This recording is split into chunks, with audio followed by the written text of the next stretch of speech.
무더위가 이어지면서 폭염 속 일터 환경에 대한 관심이 높은데요. KBS가 최근 5년간 온열 질환 사망 노동자의 사례를 분석해봤더니 기본이 제대로 지켜지지 않은 경우가 많았습니다. 최은진 기자의 보도입니다.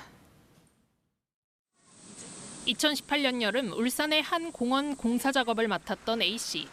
혼자서 작업을 했고 현장에는 그늘이 없었습니다. 그늘을 찾아 인근 초등학교로 들어가다가 쓰러졌고 병원으로 옮겨졌지만 숨졌습니다.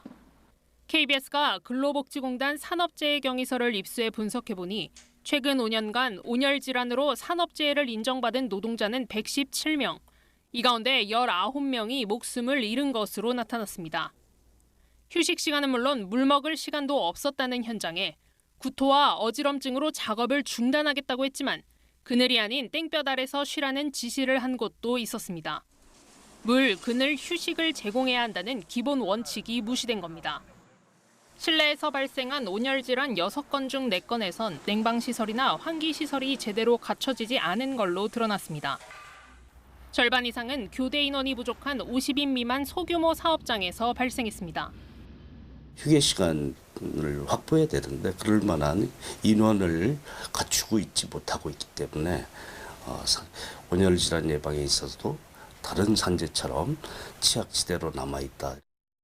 온열 질환이 발생한 뒤에 적절한 대처가 없어 피해를 키운 경우가 많았습니다.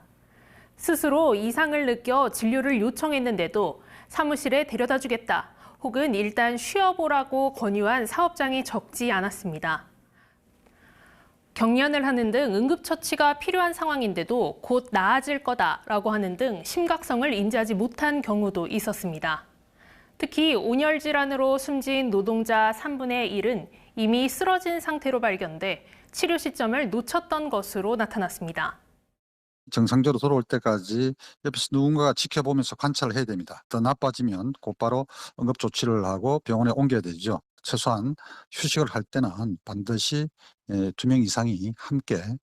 고용노동부는 올 여름에도 지금까지 최소 3명의 노동자가 폭염으로 숨진 걸로 보고 당시 작업 여건 등을 살펴보고 있습니다. KBS 뉴스 최은진입니다.